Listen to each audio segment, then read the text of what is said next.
It's been 3 months since you have upload any song. अरे यार, वहाँ से वापस कंटिन्यू करते हैं पहले सवाल से कि जब मैं यहाँ पे था फिर मैंने आपको बताया कि काफ़ी डिप्रेस हो चुका था मैं चीज़ों को लेके। तो वापस से लाइफ शुरू होती है, कुछ टास्क लाइफ में नए आते हैं। उनमें से एक सबसे बड़ा टास्क था कि मुझे हर दूसरे दिन अपने फादर का डायलिसिस कराने के लिए जाना होता था। यहाँ से 150 किलोमीटर दूर जाना और 150 वापस आना, यानी 300 किलोमीटर की रनिंग। जयपुर में डायलिसिस होता था उनका, ईएचसीसी हॉस्पिटल में।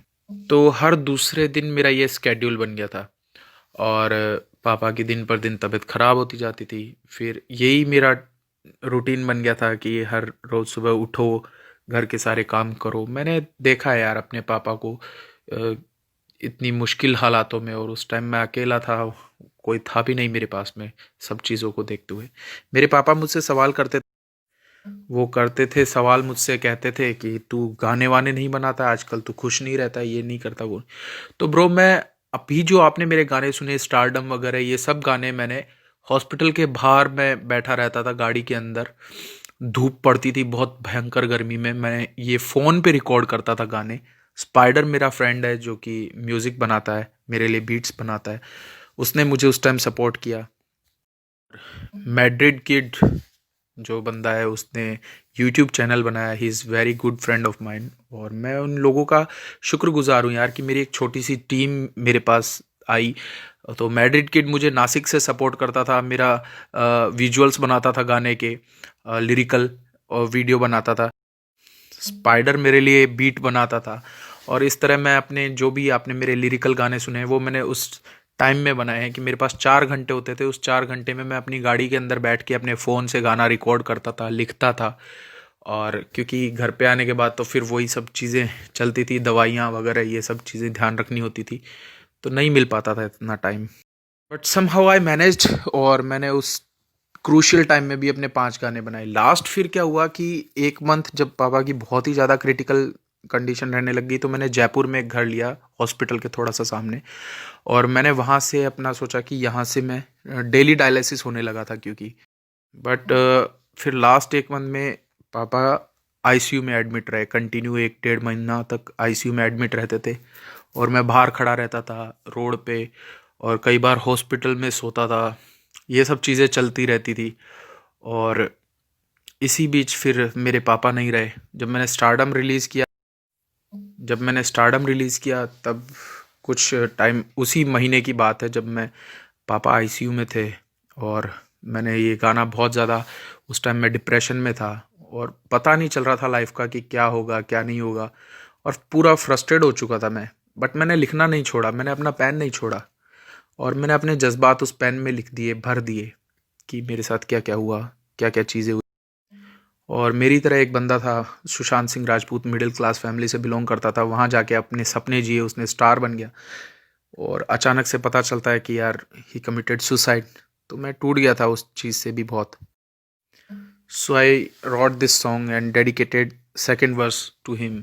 और मैं बताना चाहता था लोगों को कि प्लीज़ यार, हम लोगों की आवाज़ सुनो, हम लोग टैलेंट लेके पैदा हुए हैं। और ये हमने, ऐसा नहीं है कि कहीं मास्टर क्लास ज्वाइन करी है, ये हमें खुदा ने बख्शा है, नेचर ने बख्शा है ये टैलेंट हमको, और इसका हम यूज़ करना चाहते हैं। बट कोई आता ही नहीं है यार हाथ थामने। और फिर ये गाने के बाद में आई लॉस्ट माई फादर। और फिर उसके बाद चीज़ें काफ़ी हद तक मुझे तोड़ गई यार, बुरी तरीके से। बट थोड़ा टफ हो गया यार सीन। तो स्टारडम के बाद में फिर गाना बना नहीं पाया मैं। लेकिन अब वापस से खड़े हो गए हैं, गाने आएंगे। और मेरा नेक्स्ट सॉन्ग होपफुली दिसंबर से पहले, दिसंबर में मेरे कुछ गाने मैं डेफिनेटली आप लोगों के लिए लेके आऊँगा। और इस बार पूरी कोशिश कर रहा हूँ कि गानों का सब्जेक्ट थोड़ा जुदा होगा, क्योंकि हिमान भाई आ गए हैं डिप्रेशन से बाहर। और अब तोड़ी ना को फोड़ी ना को भुक्कू करूँ नाखूंगा।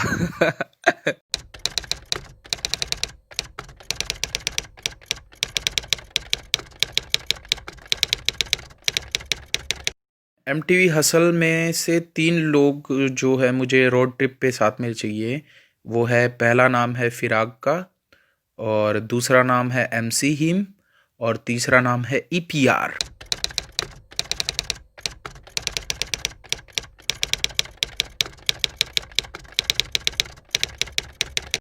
अरे बहुत बड़ी बात कह दी यार, पहले उस लेवल का उस उतना काबिल तो बन जाऊं मैं।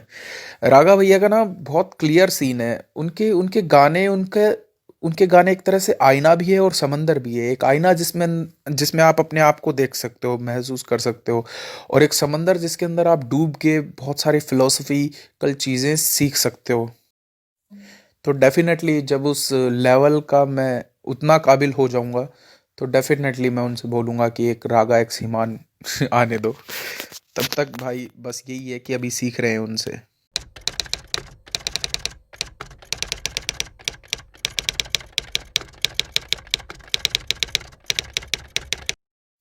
यार मेरे ना फेवरेट्स बदलते रहते हैं टाइम टू टाइम। मतलब मैं बहुत सारी चीज़ें सुनता हूँ, मैं हिप हॉप के अलावा भी बहुत सारी चीज़ें सुनता हूँ, गज़ल सुनता हूँ, मैं सूफ़ी सुनता हूँ, मैं रागे सुनता हूँ, मैं बहुत सारी चीज़ें, रैगे भी सुनता हूँ, मतलब बहुत सारी चीज़ें सुनता हूँ, रॉक सुनता हूँ, फोक सुनता हूँ। तो बदलते रहते हैं। बट फिर भी जैसे कुछ नाम लेने हो तो जिनको मैं हमेशा सुनना पसंद करता हूँ, मतलब सुनना ही है, तो उनमें हनी सिंह पाजी को मैं हमेशा सुनना हूँ। और इनफैक्ट मैंने अपना, जब वो ऑडिशन देने गए थे तब वहाँ पे अपने 3 फेवरेट रैपर चुनने थे, तो मैंने 1 2 3 में भरा था यो, यो, हनी सिंह। तो चीज़ें बदलती रहती हैं यार टाइम के साथ में। फिर भी जैसे कुछ नाम लेने हैं जिनको मैं सुनता हूँ और मतलब दिल लगा के, मतलब ऐसा हो कि ये तो सुनने ही सुनने हैं, तो उनमें हनी सिंह पाजी हैं, किंग भाई है, और रागा भैया हैं, लिल गोलू भैया हैं, 47 है, बादशाह भाई, आ हा क्या बात है।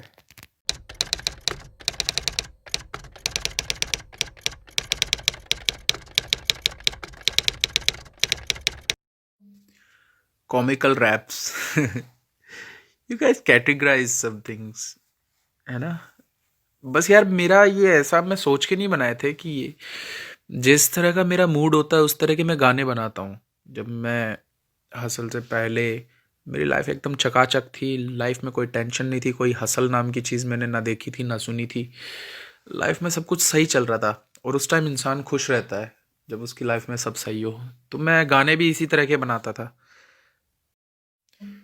But after that I have faced so much, और I have been through so much. मेरे बहुत सारी चीज़ें, बहुत सारे टफ टाइम से गुजरा, और उसकी वजह से लाइफ में सीरियसनेस आती गई। और जब सीरियसनेस आती गई तो मुझे पता लगा कि हाँ, ये भी कुछ टॉपिक्स हैं। और राइटर लोग यार अपने दिल के जज्बात निकाल देते हैं कागज़ पे कलम से, तो मैंने भी वही किया, कुछ खास नहीं है उसमें। यार वो जो टॉप 5 है ना, उनमें दूसरे या तीसरे नंबर पे सिकंदर खालून भाई का नाम रखना। I love him, I respect him a lot. और मेरे टफ टाइम में उन्होंने हमेशा मेरे को मोटिवेट किया, मेरा साथ दिया, और उन्होंने हमेशा मुझे मोटिवेट किया। मैं उनके गाने सुनना बहुत ज़्यादा पसंद करता हूँ। हनी सिंह पाजी के बाद अगर मैं सबसे ज़्यादा किसी के गाने सुने हैं तो सिकंदर खालून भाई है। मुझे बहुत पसंद है वो, एज एन आर्टिस्ट भी और एज एन ह्यूमन बीइंग भी। इसीलिए तो बोल रहा हूँ मेरे बहुत सारे लोग फेवरेट हैं। मैं मतलब ऐसे कैटेगराइज नहीं कर सकता कि ये वाले जोन में या वो वाले जोन में। मैं सबको सुनता हूँ, लेकिन कुछ हैं जिनको मैं लूप पे सुनता हूँ। उनमें सिकंदर खालून भाई हो गए, 47 हो गया, अपना किंग भाई हो गए, अपने बादशाह भाई हो गए, हनी सिंह भाई हो गए। इनको मैं लूप पे सुनता हूँ। कर्मा को मैं सुनता हूँ, बहुत पसंद है मुझे कर्मा। और डेफिनेटली मेरे कॉमिकल रैप्स जल्दी आएंगे। जस्ट लाइक मेरा एक गाना है, अभी मैंने थोड़े दिन पहले सोचा था, हैप्पी न्यू ईयर। अगर मैं वो बनाता हूँ, मुझे अच्छा प्रोड्यूसर मिल जाता है, तो मैं डेफिनेटली वो गाना लेके आऊँगा। उसमें बहुत सारा फ़न है, और फनी सॉन्ग्स मैं बनाता रहूँगा, आगे भी बनाता रहूँगा। हमको करने हैं यार, बहुत सारे मज़े करने हैं, बहुत सारा फन होप लेके आऊँगा मैं आप लोगों के लिए।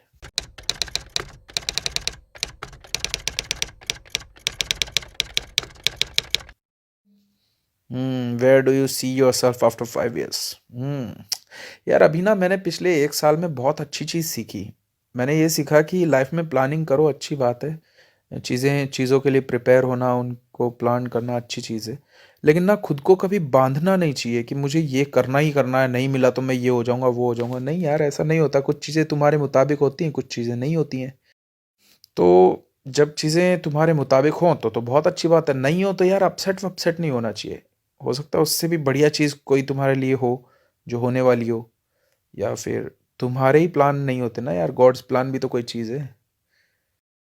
फिर भी तुमने पूछा है तो 5 साल बाद क्या करूँगा? कुछ नहीं यार, मैं सुकून की तलाश में हूँ। मैं हर रोज़ को जीने वाला इंसान हूँ, हर दिन में हर पल में जीने वाला इंसान हूँ। तो बस यही कर रहा हूँगा मैं, मोमेंट्स में जी रहा हूँगा, एंजॉय कर रहा हूँगा अपनी लाइफ को, हर एक सांस को। यही मैं सोचता हूँ सबके लिए।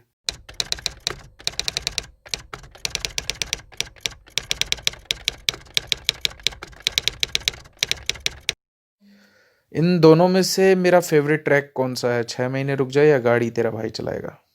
यार अपने बच्चों में कोई फ़र्क नहीं कर सकता ना, कि मुझे बड़ा वाला लड़का अच्छा लगता है या छोटा वाला। मेरे लिए तो दोनों ही खूबसूरत गाने हैं, बड़े दिल से बनाए थे मैंने, बच्चों के लिए बनाए थे। और इनको गाते वक्त मैं खुद बच्चों जैसा हो जाता हूँ। तो मुझे पसंद हैं दोनों के दोनों गाने बराबर। मेरे दो अनमोल रतन। ओके।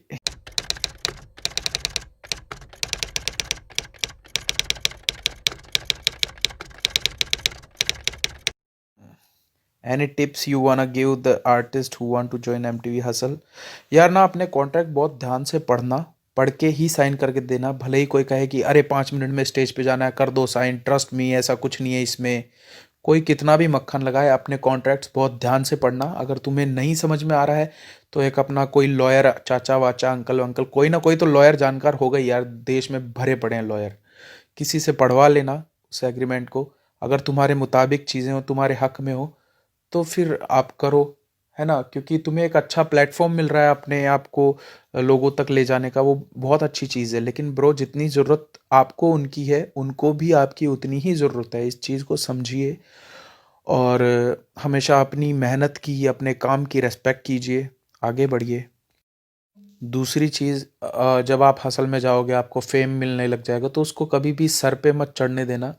क्योंकि ब्रो, आपने देखा ही है किस तरह से winning a show doesn't matter. आप अपनी पहचान बनाओ, आप अपनी एक अच्छी पहचान बनाओ, वो बहुत ज़्यादा ज़रूरी होता है। क्योंकि आगे दुनिया में आप कितने मशहूर हो, उससे ज़्यादा आप कितने अच्छे इंसान हो, ये मैटर करता है।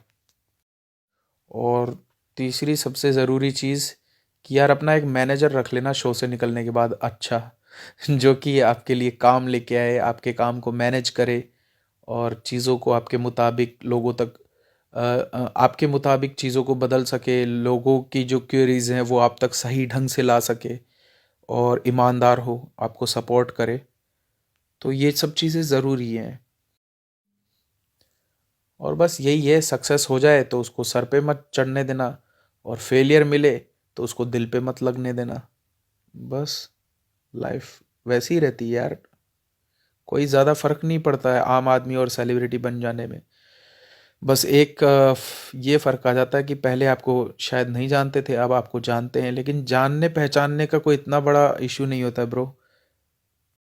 जैसे कि अगर आप गुमनाम हो लेकिन आपको जानने वाले लोग हैं, तो बहुत खूबसूरत बात है। जो आपको जानते हैं, आपके करीबी दोस्त आपको जानते हैं, बड़ी खूबसूरत बात है। लेकिन अगर आप मशहूर हो लेकिन आपको पहचानने वाले करोड़ों हैं लेकिन जानने वाला कोई नहीं है, तो इससे ज़्यादा ख़राब बात कुछ नहीं है। क्योंकि पहचानने वाले तो पहचानेंगे, आपके साथ सेल्फियाँ खिंचाएंगे, आपके साथ टाइम स्पेंड करेंगे।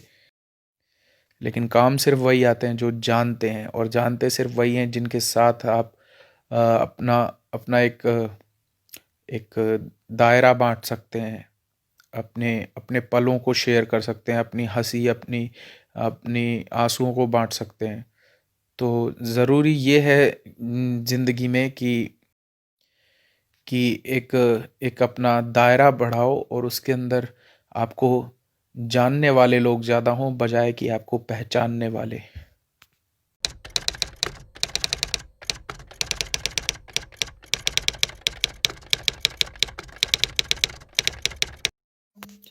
और आज का इंटरव्यू बहुत ही झकास रहा, बहुत ही मज़ेदार रहा, और thanks to Desi hip hop thoughts जो मेरे थॉट्स को आप तक लेके आए। And follow Desi hip hop thoughts, और बहुत सारा प्यार भाई लोग को। Thank you so much, will meet soon, bye bye.